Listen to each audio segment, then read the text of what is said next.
Hello दोस्तों, welcome back to the Admic Study Hub. तो आज के इस वीडियो में हम PHIC 114 जिसका कि नाम है आधुनिक यूरोप का इतिहास भाग 2, ठीक है, 1780 से 1939 तक का इतिहास बताता है जिसके अंदर। तो इसके हम टोटल 20 क्वेश्चन करने वाले हैं, ठीक है। इसको हमने दो पार्ट में डिवाइड किया हुआ है, जिसमें कि फर्स्ट में हम 10 मोस्ट इंपॉर्टेंट टॉपिक्स करेंगे और देन सेकंड में 10 मोस्ट इंपॉर्टेंट टॉपिक्स करेंगे, ठीक है। सेम लाइक ये जो आपके 20 क्वेश्चन हैं, 20 टॉपिक्स आपको सेम वीडियो में मिलने वाला है। तो चलिए स्टार्ट करते हैं। फर्स्ट टॉपिक है हमारा यूरोप में उदार लोकतंत्र, ब्रिटेन, फ्रांस और जर्मनी, ठीक है, इसके बारे में पढ़ेंगे। तो सबसे पहला क्या है कि प्रथम विश्व युद्ध के बाद यूरोप राजनीतिक परिवर्तन के दौर में प्रवेश कर गया, ठीक है, यानी राजनीतिक परिवर्तन होने स्टार्ट हो गए। लोकतांत्रिक सरकारों ने समाज को पुनर्निर्माण करने का प्रयास किया, ठीक है। जो लोकतांत्रिक सरकार बने उसके बाद, युद्ध के बाद, उन्होंने क्या करा, पुनर्निर्माण करने का प्रयास किया, ठीक है, चीज़ों को दोबारा बनाने की कोशिश करी। ब्रिटेन, फ्रांस और जर्मनी जैसे जो देश थे, उन्होंने उदार लोकतंत्र को अपनाया, जिसमें क्या था, जिसमें चुनाव था, व्यक्तिगत अधिकार और संसदीय शासन पर बल दिया गया। लेकिन अगर आर्थिक स्थिति की बात करें तो आर्थिक अस्थिरता आ गई, ठीक है, चीज़ें खराब थी, बेरोजगारी थी, सामाजिक तनाव थे, ठीक है, और इन व्यवस्थाओं को जो था कमज़ोर कर दिया। बेसिकली क्या था कि लोकतंत्र अपनाया बट अस्थिरता लाइक कि बेरोजगारी और तनाव की वजह से जो नुकसान हो गया था बहुत ज़्यादा, उनकी वजह से क्या हुआ, जो लोकतंत्र है ना सही से काम नहीं कर पा रहा था बेसिकली। विशेष रूप से जर्मनी युद्ध में हार गया, ठीक है, और राजनीतिक विभाजन के कारण संघर्ष करता रहा। उदार लोकतंत्र शांति बनाए रखने का एक महत्वपूर्ण प्रयास बना, यानी कि उस टाइम पर उदार लोकतंत्र जो था बेसिकली उसको सब चीज़ों को लाइक कंट्रोल करने का एक महत्वपूर्ण लाइक रास्ता बना। लेकिन बाद में इसे फासीवाद या फिर आर्थिक संकट जैसी चुनौतियों का भी सामना करना पड़ा। तो यहाँ पे क्या है, वर्साई की संधि और उसका प्रभाव। तो वर्साई की जो संधि है 1919 के प्रथम विश्व युद्ध को समाप्त किया, ठीक है। जैसे कि हम जानते हैं कि 1914 टू 1918 तक जो था फर्स्ट वर्ल्ड वॉर चला था, है ना, प्रथम विश्व युद्ध चला था। तो वो लगभग नवंबर के अराउंड ख़त्म हुआ था। और जो 1919 का जो वर्साई संधि था ना, उसने प्रथम विश्व युद्ध को समाप्त किया बेसिकली, और जर्मनी पर जो था ना कठोर शर्तें लागू कर दी। जर्मनी ने अपने उपनिवेश, सैन्य शक्ति और कुछ क्षेत्रों को जो था ना वो खो दिया। उन्हें बहुत लाइक क्षति पहुंची, बहुत ही हानि का सामना करना पड़ा। साथ ही उन्हें क्षतिपूर्ति के लिए राशि देनी पड़ी, ठीक है, बहुत मतलब पैसे देने पड़े उन्हें। और इस संधि ने जर्मनी को जो था असंतोष और राजनीतिक अस्थिरता पैदा कर दी वहाँ पे। और कई इतिहासकार जो है ना इसे आक्रामक राष्ट्रवाद के उदय और द्वितीय विश्व युद्ध के प्रमुख कारणों में से एक मानते हैं। तो बेसिकली यहाँ क्या हुआ था, आक्रामक राष्ट्रवाद का मतलब ये है कि यहीं से जो था ना यहीं से इसकी भी स्टार्टिंग हुई थी। कहीं ना कहीं देखा जाए तो फांसीवाद की जो स्टार्टिंग है, आक्रामक राष्ट्रवाद की स्टार्टिंग यहाँ से होनी स्टार्ट हो गई थी, ठीक है, शुरू हो गई थी। और इसने ये बहुत ही वैसा रीज़न माना जाता है कि सेकेंड वर्ल्ड वॉर जो है उसका रीज़न ये है, ठीक है, कहीं ना कहीं ये भी उसका महत्वपूर्ण विषय माना जाता है। नेक्स्ट है वाइमर गणराज्य और उसका पतन। तो वाइमर गणराज्य जो है प्रथम विश्व युद्ध के बाद जर्मनी की पहली लोकतांत्रिक सरकार थी, ठीक है। कहाँ की, जर्मनी की पहली लोकतांत्रिक सरकार थी, कौन सी, वाइमर गणराज्य। और इसने जो था मतदान अधिकार, लोकतांत्रिक संस्थाओं की शुरुआत की, मतदान अधिकार और लोकतांत्रिक संस्थाओं की शुरुआत की। लेकिन इसे जो था आर्थिक संकट, मुद्रास्फीति और राजनीतिक उग्रवाद और जनता के कम विश्वास ने लाइक वैसी समस्याओं का सामना करना पड़ा। लेकिन लाइक कि जो जनता थी ना उनको विश्वास नहीं था, ठीक है, तो इसलिए इनको ज़्यादा परेशानी हुई। महामंदी ने जो था इसे और कमज़ोर कर दिया। अतः नाजी शक्तियों को जो था समर्थन मिला, और जिससे कि जर्मनी में लोकतंत्र जो था धीरे धीरे करके वो समाप्त हो गया, ठीक है। तो ये भी बहुत इंपॉर्टेंट क्वेश्चन है, टॉपिक है, तो इसे आप याद कर ही लिया। फिर नेक्स्ट है प्रारंभिक समाजवादी विचार और यूटोपियन समाजवाद। तो इसमें क्या है कि समाजवाद का जो है विकास वो औद्योगिक पूंजीवाद के से उत्पन्न होता है। ठीक है, यानी कि बेसिकली क्या है, जो समाजवाद का विकास है ना, वो पूंजीवाद के आंसर में होता है, उसके उत्तर के रूप में होता है। प्रारंभिक समाजवादी विचारकों का जो था मानना कि समाज जो है ना वो अधिक समान न्यायपूर्ण होना चाहिए। ठीक है, क्या होना चाहिए, वो समान और न्यायपूर्ण होना चाहिए। सेंट साइमन, रॉबर्ट ओवेन और चार्ल्स फूरिये और जो कि प्रूथो जैसे विचारक थे ना, उनका जो कहना था सहयोग, सामूहिक कल्याण और सामाजिक सुधार के विचार प्रस्तुत किए उन्होंने बेसिकली। और इन विचारकों को जो था यूटोपियन समाजवादी कहा गया। तो यूटोपियन समाजवादी अगर क्वेश्चन आता है बाई चांस तो आप ये चीज़ें लिख सकते हैं उसके अंदर। ठीक है, और क्योंकि उन्होंने जो था ना आदर्श समाज की कल्पना की, लेकिन कहीं ना कहीं डाउट ये था कि उन्होंने बता तो दिया बट उसे प्राप्त करने के लिए जो था ना व्यवहारिक तरीके पूरी तरह से स्पष्ट नहीं थे। यानी कि ऐसा हो गया कि मैंने आपको पूरा मैप बता दिया, ठीक है, मैंने आपको पूरा आइडिया बता दिया, लेकिन मैं आपको ये नहीं बता पा रहा कि आखिर उस रास्ते पे चलना कैसे। ठीक है, तो वो दिक्कत थी। नेक्स्ट क्वेश्चन है मार्क्सवादी समाजवाद और कार्ल मार्क्स। तो मार्क्सवादी समाजवाद है ना, कार्ल मार्क्स, ये बहुत ही ज़्यादा इम्पोर्टेंट है। ठीक है, तो मार्क्सवाद ने समाजवाद को वैज्ञानिक क्रांतिकारी दृष्टिकोण दिया। मार्क्स के अनुसार जो था इतिहास अमीर और गरीब वर्गों के बीच जो था वर्ग संघर्ष के माध्यम से आगे बढ़ता रहा। यानी कि दोनों वर्गों के बीच जो संघर्ष हो रहा था ना, उसके माध्यम से ये मार्क्सवाद आगे बढ़ता रहा। ठीक है, और उनका मानना ये था कि जो पूंजीवाद है ना वो मजदूरों का शोषण करता है। बेसिकली क्या होता है कि जो पूंजीवाद है वो मालिक आते हैं उनमें, है ना, जिनको कि मालिक कहते हैं। तो पूंजीवाद जो लोग हैं बेसिकली वो श्रम से लाभ कमाते हैं, और श्रम में कौन श्रम करता कौन है, उसमें मेहनत जाती है मजदूरों की, जो छोटे लोग होते हैं उनकी। तो मार्क्स का विश्वास ये था कि मजदूर जो है ना, मजदूर एकजुट होकर के समानता और सामूहिक स्वामित्व पर आधारित समाजवादी समाज की स्थापना कर सकते हैं। ठीक है, उनका विचार ये था। तो अब आता है फांसीवाद। ठीक है, तो इसके बारे में पढ़ने वाले हैं, जिसके बारे में अपने सबसे स्टार्टिंग वाले ही टॉपिक में इसके बारे में हमने सुना था। ठीक है, कि फांसीवाद की स्टार्टिंग हो गई थी वहाँ से। तो इसमें क्या है, सबसे पहले हम जानने वाले हैं उत्पत्ति और मुख्य विशेषताओं के बारे में। तो फांसीवाद जो है बेसिकली वो प्रथम विश्व युद्ध के बाद यूरोप में एक उग्र राष्ट्रवादी विचारधारा के रूप में विकसित हुआ। उग्र राष्ट्रवादी का मतलब ये है गुस्सैल वाला टाइप का। ठीक है, उस राष्ट्रवादी विचारधारा में विकसित हुआ। और ये जो था तानाशाही, सैन्य शक्ति और कठोर नियंत्रण और लोकतंत्र के विरोध का समर्थन करता था। बेसिकली क्या था, ये तानाशाही का सपोर्ट करता था, सैन्य शक्ति का सपोर्ट करता था और कठोर नियंत्रण होना चाहिए का ये मानना था, लेकिन साथ ही साथ ये लोकतंत्र का विरोध करते थे। ठीक है, तो बेसिकली यहाँ पे क्या, अगर फांसीवाद की बात करें तो ये जो था ना एक अति राष्ट्रवादी और सर्वाधिकारवादी राजनीतिक विचारधारा थी। ठीक है, यानी बेसिकली यहाँ पे जो रूलर है ना, रूलर को सबसे ऊपर माना जाता था। तो इसमें बेसिकली संपूर्ण सत्ता जो थी वो तानाशाह के हाथों में केंद्रित होती थी। ठीक है, और व्यक्तिगत स्वतंत्रता का जो था बिल्कुल ही दमन किया जाता था, व्यक्तिगत स्वतंत्रता नहीं होनी चाहिए। और सैन्य शक्ति तथा हिंसा या फिर महिमा मंडल किया जाता था। ठीक है, हिंसा का महिमा मंडल किया जाता था, उसका उसकी सराहना की जाती थी।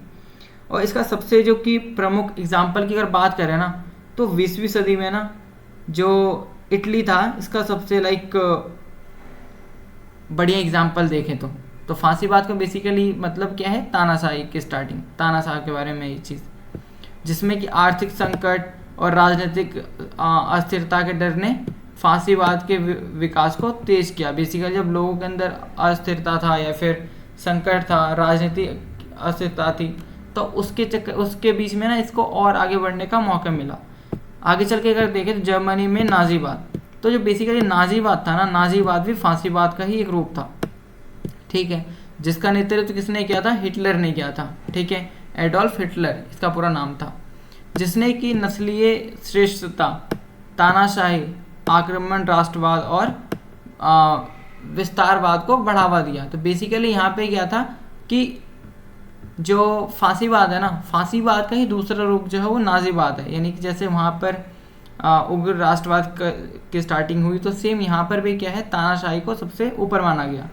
ठीक है, नस्लीय श्रेष्ठता को, तानाशाही को और आक्रामक राष्ट्रवाद को का विस्तार हुआ। ठीक है, नाजी जो थे वो नाजी सरकार ने शिक्षा, मीडिया और राजनीति पर नियंत्रण स्थापित कर दिया। यानी कि शिक्षा होगी या मीडिया है या राजनीति है, जैसे कि देखा जाए तो आजकल इंडिया में भी ये देखने को मिलता है ना, प्रॉपर जो सारी मीडिया है वो एक ही खबर चलाती है, तो टाइप ऑफ है ना।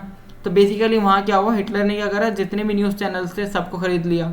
ठीक है, शिक्षा व्यवस्था को उसने अपने कंट्रोल में ले लिया, वो चाहेगा तो कोई पढ़ेगा, नहीं चाहेगा तो कोई नहीं पढ़ेगा, इस टाइप से चीज़ें कर दी।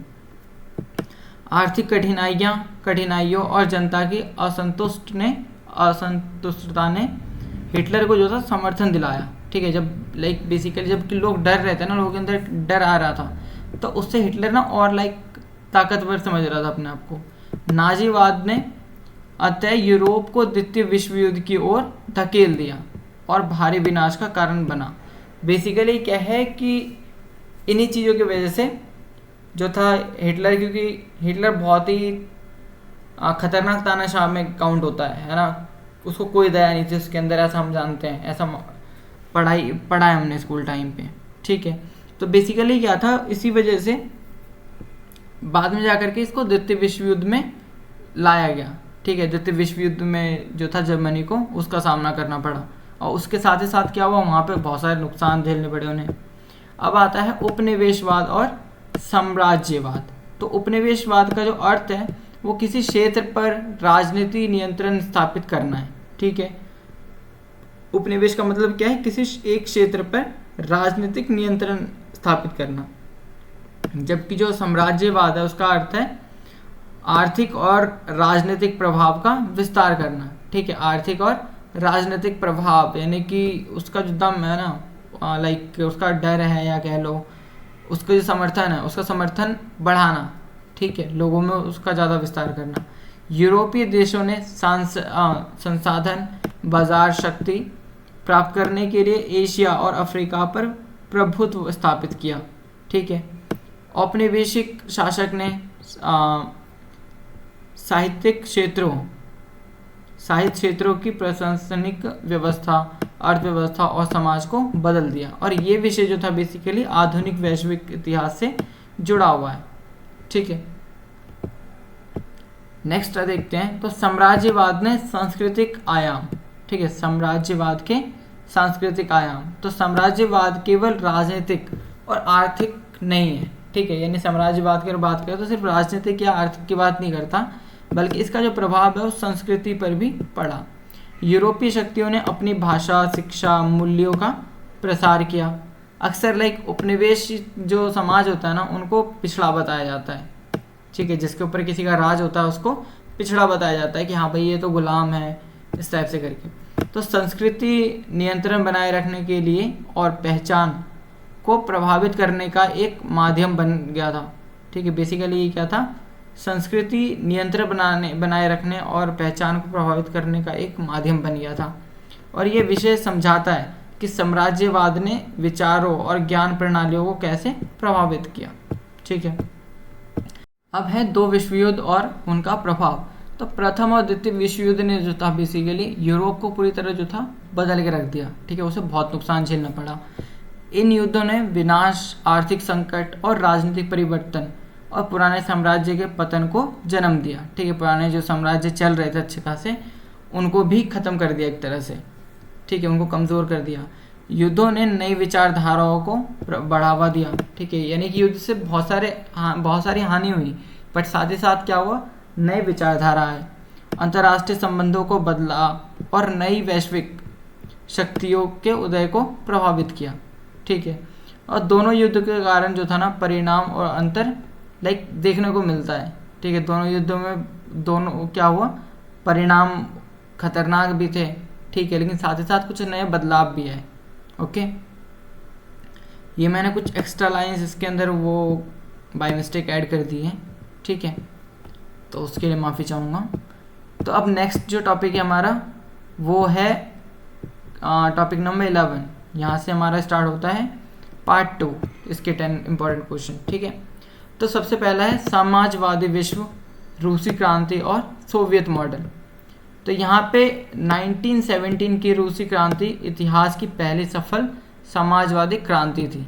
ठीक है, क्या थी? 1917 में रूस की क्रांति हुई। ये बहुत इंपॉर्टेंट पॉइंट है। ठीक है, तो अगर कोई भी आपसे पूछता है कि रूसी क्रांति जो है कब हुई है, वो 1917 में 1917 में पहली बार जो था रूसी क्रांति सफलतापूर्वक सफल समाजवादी क्रांति थी। ठीक है, इसके इसने जो था जार के शासन को समाप्त कर दिया और समाजवादी विचारों के आधार पर बेल्शेविकों को सत्ता में लाया और नई सरकार ने जो था उद्योगों पर नियंत्रण स्थापित करके निजी स्वामित्व को कम कर दिया और योजनाबद्ध अर्थव्यवस्था लागू की, एक समान समाज बनाने का प्रयास किया। और इस क्रांति ने जो था पूरी दुनिया के राजनीतिक आंदोलनों को बहुत ही प्रभावित किया। पहले समाजवादी राज्य की स्थापना की इन्होंने, सबसे पहले चीज़ तो ये था। ठीक है, नेक्स्ट देखें तो नेक्स्ट है हमारा टॉपिक नंबर 12, स्टालिन और पंचवर्षीय योजना। ठीक है, ये भी इम्पॉर्टेंट है, बहुत इम्पॉर्टेंट है। ठीक है, स्टालिन और पंचवर्षीय योजना। तो रूसी क्रांति के बाद स्टालिन ने सोवियत संघ को तेजी से औद्योगिक बनाने के लिए पंचवर्षीय योजना शुरू की। तो बेसिकली क्या था कि कृषि का सामूहिकरण करना, ठीक है, उद्योगों को सरकारी नियंत्रण में रखा गया और भारी उद्योगों का तेजी से विस्तार हुआ और उत्पादन बढ़ा इसके कारण। हालांकि अगर देखा जाए तो औद्योगिक विकास जो था वो महत्वपूर्ण था। ठीक है, औद्योगिक विकास जो था वो बहुत ही महत्वपूर्ण था। लोगों को कठिनाइयों और कठोर सरकारी नियंत्रण का भी सामना करना पड़ा उस दौरान, और ये जो था विषय लंबे समय तक तो बेसिकली यहाँ पे ये कि ये जो कि स्टालिन और पंचवर्षीय योजना था ये बदलाव का कारण बना, साथ ही साथ यहाँ कुछ कठोरता भी थी। ठीक है, नेक्स्ट है टॉपिक नंबर 13, 1929 का आर्थिक संकट और महामंदी। तो महामंदी की शुरुआत जो है संयुक्त राज्य अमेरिका से हुई थी। ठीक है, और यह पूरी दुनिया में फैल गई। बैंक विफल हुआ। ठीक है, बैंक जो थे वो विफल हो गए, उद्योग बंद हो गए, बेरोजगारी बढ़ गई, अंतर्राष्ट्रीय व्यापार जो था वो घट गया। प्रथम विश्व युद्ध के बाद जो था यूरोप की आर्थिक पुनर्बहाली टूट गई। ठीक है, यानी कि जो आर्थिक संकट था वो बहुत आया, वहाँ पे उन्हें आर्थिक संकट का सामना करना पड़ा और इस संकट ने लोकतांत्रिक सरकारों को कमज़ोर कर दिया बिल्कुल ही, और जो फांसीवाद जैसे उग्र विचारधाराओं को बढ़ाने में सहायता की। यानी कि इन चीज़ों की वजह से क्या हुआ कि लोगों के अंदर ना गुस्सा ना भर गया बिल्कुल ही। ठीक है, लोग अब कोई भी ये नहीं चाहता था कि कोई भी लोकतंत्र के सपोर्ट में नहीं था।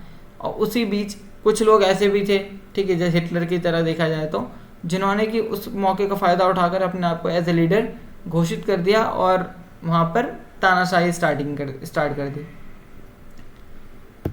नेक्स्ट टॉपिक है हमारा पूंजीवाद का संकट और किन्सीय सिद्धांत।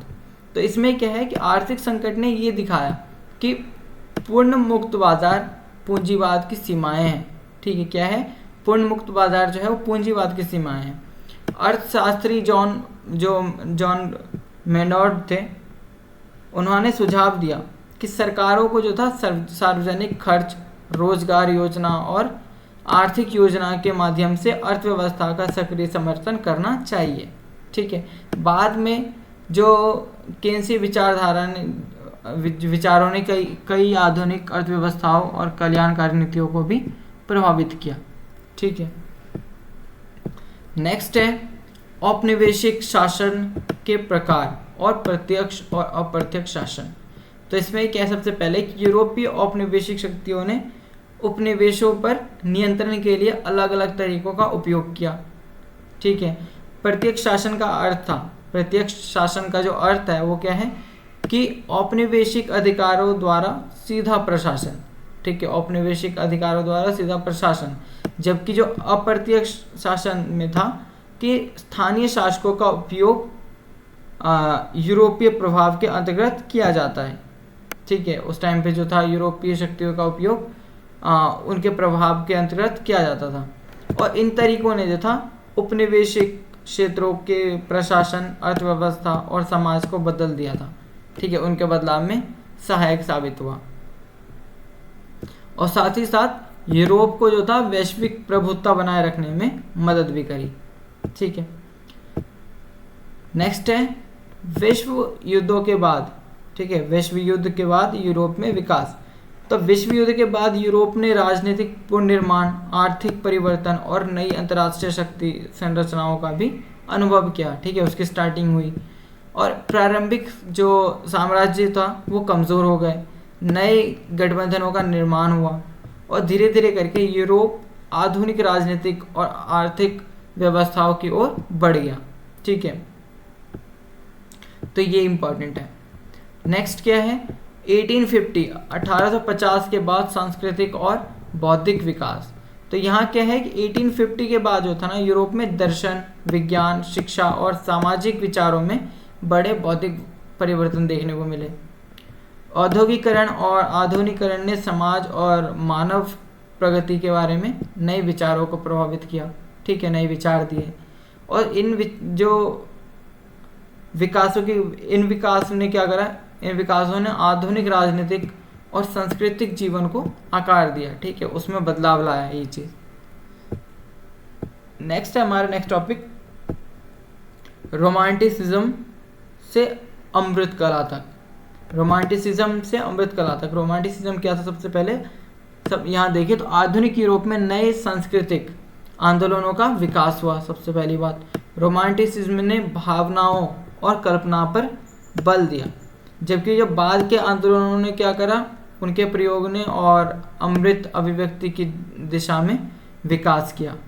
ठीक है, और इन कलात्मक परिवर्तनों ने यूरोप में हो रहे सामाजिक और राजनीतिक परिवर्तनों को भी प्रतिबंधित कर दिया। ठीक है, नेक्स्ट है नस्ल, वर्ग और लैंगिक विचारधाराएं। ठीक है, तो नस्ल क्या होता है यानी जेंडर, वर्ग क्या होता है, तो बेसिकली क्या है कि आधुनिक यूरोप में पहचान, समाज से जुड़े नए विचार विकसित हो गए। ठीक है, यानी कि यूरोप में क्या हुआ है कि वहाँ पे पहचान और समाज से जुड़े नए विचार विकसित हो रहे धीरे धीरे करके। नस्ल संबंधी सिद्धांतों ने साम्राज्यवाद को उचित ठहराया। औद्योगिक समाज के साथ वर्ग संबंधी बहसें उभरी। ठीक है, यानी कि जो औद्योगिक समाज थे ना, उनके सामने क्या था, वर्ग संबंधित बहस होनी स्टार्ट हुई।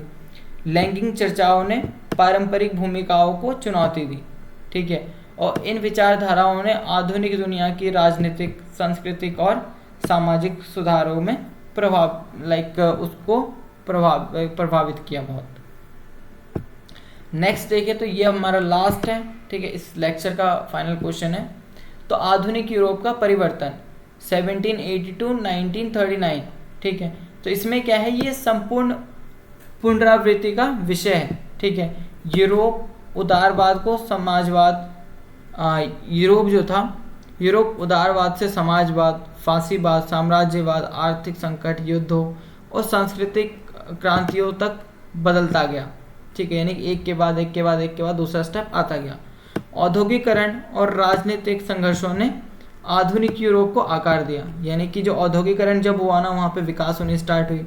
और राजनीतिक संघर्ष का मतलब ये है कि जब लोकतंत्र की स्थापना हुई तो उसमें बहुत सारे चीज़ें उनको झेलनी पड़ी। ठीक है, कई सारे युद्धों का सामना करना पड़ा, विचारधाराओं का सामना करना पड़ा, फिर जाके जो आधुनिक यूरोप हम देखते हैं उसकी स्टार्टिंग हुई। ठीक है, उसको एक आकार मिला, वैश्विक इतिहास को प्रभावित किया। और ये जो था ना, ये बहुत ही बुरा समय था कह सकते हैं, बट कहीं ना कहीं उसके बाद यूरोप में बहुत बदलाव आया और विकास की ओर वो बढ़ा। ठीक है, तो यहाँ पे हमारा ये लेक्चर ख़त्म होता है। अगर आपको कोई भी डाउट है, इवन सिंगल क्वेश्चन, तो आप कमेंट कर सकते हैं। ठीक है, मैं एवरी टाइम अवेलेबल हूँ, किसी भी टाइम मैं आपके क्वेश्चन का आंसर देने के लिए अवेलेबल हूँ, तो आप कमेंट करिए। ठीक है, और साथ ही साथ अगर आपको वीडियो अच्छी लगी हो तो लाइक, शेयर एंड सब्सक्राइब ज़रूर करें। एंड फ्री पीडीएफ्स के लिए, फ्री पीडीएफ एंड समरीज के लिए आप हमारा टेलीग्राम चैनल ज्वाइन कर सकते हैं। ठीक है, जिसका लिंक आपको डिस्क्रिप्शन बॉक्स में मिल जाएगा। So thank you for now. See you in the next class.